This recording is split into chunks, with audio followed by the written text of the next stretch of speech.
This is my city, Milwaukee, the largest in the state. Over 1 million people live here.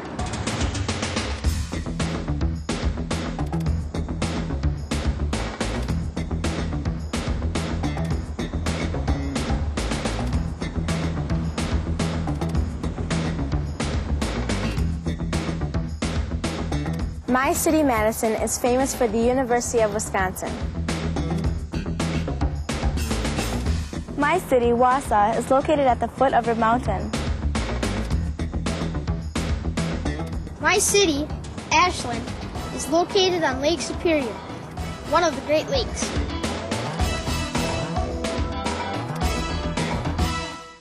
Do you live in a city? If so, you have lots of company.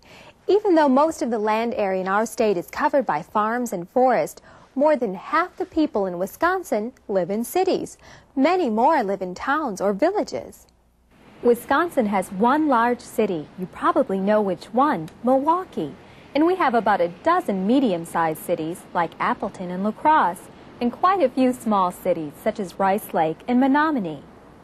Of all the places created here in Wisconsin through the work of nature and of people, our cities may be the most important.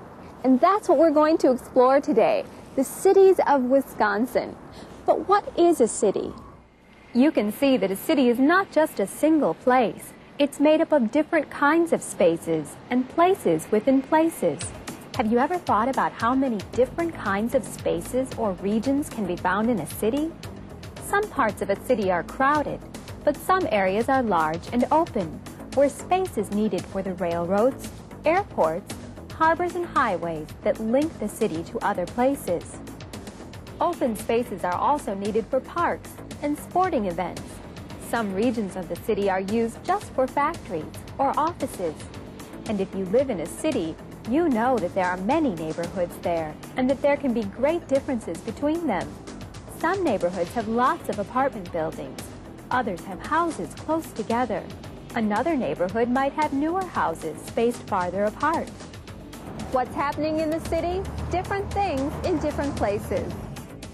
People are working together, making plans, creating new things and ideas. And day and night, things are moving into and out of the city. Cities need many things, such as the electricity for the factories and offices, fuels for the cars, trucks, and buses, water from nearby lakes and rivers, food from farms and processing plants around Wisconsin, the country, and even the world, and raw materials and parts for the factories. All of these things and more come into the city every day, and at the same time, lots of things are going out. Ideas, products, and utilities connect cities to places and people which are many miles away, and that includes you and your family. Roads and highways, phone and power lines link the city to the towns and villages and countryside around it. These connections mean that even if you don't live within a city's boundaries, you are still a part of it in different ways. The people who read newspapers from distant cities are linked to those cities by their thoughts and feelings, even though they might live many miles away. If you live in a small town, you probably watch television that is broadcast from a city, read books published in a city, and use many products created in city factories. We're connected in other ways, too. Most cities aren't large enough to have a major sports team. People who live far away from Green Bay cheer for the Packers. People who live all over Wisconsin cheer for the Brewers and the Bucks, even though they play in Milwaukee. And fans in many places follow Badger hockey games. Our state has many small cities and even more towns and villages. There's so much variety that everyone in Wisconsin can find a place that's just right for them. But no matter how big or small a town is, they all have some things in common and they're all linked to one another. Small towns provide services like schools, stores, and libraries for people who can't easily drive to larger cities. People living in rural areas may not actually visit a big city very often, but special trips to see a play, a museum, or the zoo can be a lot of fun. Cities are exciting places, and that's a big reason why people come to cities, not just in Wisconsin, but all over the world. But how did the first cities grow? Thousands of years ago, families divided the daily work into different jobs.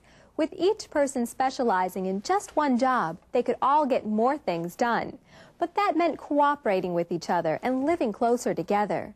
As people began to depend more and more on each other, cities grew all over the world.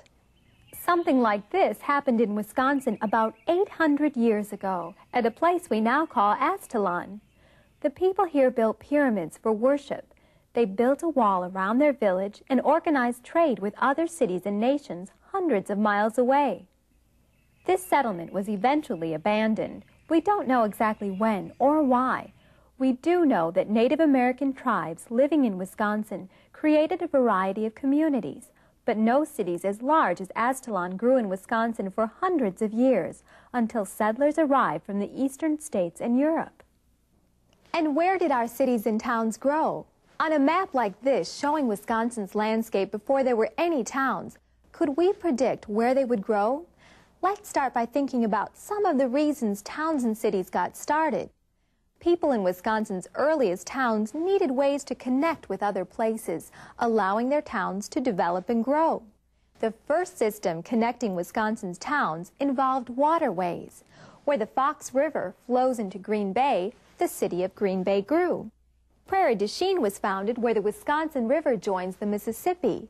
And where the Fox and Wisconsin rivers nearly meet, the city of Portage was born. People and goods had to move in and out, just as they do in our cities now, and the river was the best means of transportation in those days. Towns also grew in the lead mining regions in southwest Wisconsin, where many workers moved to find jobs in the mines. And other towns got started along the Lake Michigan shore as goods and materials moved into and out of Wisconsin across the Great Lakes. Sometimes small villages grew in rural areas where two roads crossed. Blacksmiths and seamstresses and doctors gathered to provide services to farm families. In other places, towns developed near large new companies. Wisconsin's beautiful landscape attracted tourists to some favorite spots. People found jobs there, building hotels and leading sightseeing tours, and created tourist towns. As more people moved to Wisconsin, the landscape changed. Many towns and cities grew. Town leaders worked hard to provide services to the region and to build roads, schools, parks, and other things to attract newcomers. Later, when railroads and highways became more important links between some of these early communities, more cities and towns grew along the connections. But towns can grow and change in many ways. Some of those early towns got smaller when the railroad bypassed them, or when people left to find jobs in other parts of the state. Sometimes big companies closed when natural resources were overused, or when technology changed and almost everyone moved away. At times, nature affected the way towns changed. People actually moved one town, Soldiers Grove, away from the Kickapoo River after a flood caused terrible damage. And some Wisconsin communities have almost disappeared. Once, steamerboat captains on Lake Michigan stopped at the busy port town of Uleo, where they could buy the cordwood needed to fuel their ships. Now little remains but old abandoned buildings. And today, only a small community remains of the once busy town of Belmont, our first state capital. Our biggest city, Milwaukee, began where the Milwaukee and Menominee rivers join Lake Michigan, there where the bridge is. A fur trader started a trading post near there to do business with the Menominee and other Indian tribes and pioneers. The population grew to over 20,000 Milwaukeeans. Connecting links grew, first the railroads and then the new highways to carry automobiles. By 1910, there were nearly 400,000 people in Milwaukee. More and more people came, not only from other states and countries, but from other parts of Wisconsin. As the city grew, the whole state began to change. Many people left farms and villages to look for new opportunities in Milwaukee. That is still happening today as more people and land become part of the city. When Milwaukee and many other cities were small, most families lived in the country and on farms. Only 1 person in 7 lived in a city. Today, Wisconsin's population is about 5 million, and over half of those people live in cities or their suburbs. As people move to cities to find jobs, colleges, and other opportunities, suburbs grow around the cities. Many city workers live in these neighborhoods, and they can grow very quickly. Elsewhere in the world, huge cities are also growing. Today, cities in Europe, Asia, and America hold many millions of people. These are the top 5 in population in the world. Tokyo in Japan with 28 million, Mexico City in Mexico with 23 million, São Paulo in Brazil with 21 million, Seoul in South Korea with 19 million, and New York, right here in the United States, with 14 million people. Compare them to Wisconsin. Our whole state has just 5 million people, and our largest city, Milwaukee, only about 1 million. Do you think cities are still growing in Wisconsin? Where would be a good place to start a new city? Remember, a new city needs the same things that existing cities have: connections for transportation and communication. Today, our lakes and our rivers aren't as important for moving goods and people. What is most important? Our highways. If you look at a state map, you may be able to predict where new cities might grow. Find the highways that link the cities together. You may see that small cities are already growing along those highways, the way they once did along our rivers and railroad lines.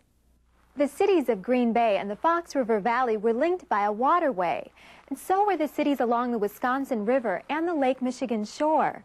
Now the highways that join these places have allowed cities to grow between them. To our south, the city of Chicago grew at the intersection of railroad lines. As the railroads reached out, more cities grew. Today, Chicago and Milwaukee are beginning to grow together. So are cities along Wisconsin's Fox River, from Oshkosh to Green Bay. Farther away, cities from Indiana to Toronto in Canada are growing closer together too. This giant city may one day reach all the way to Buffalo, New York. And you can see how close this huge city is to another future giant along the Atlantic Ocean coast, from Boston, Massachusetts to Washington, D.C. One thing is certain, cities are always changing.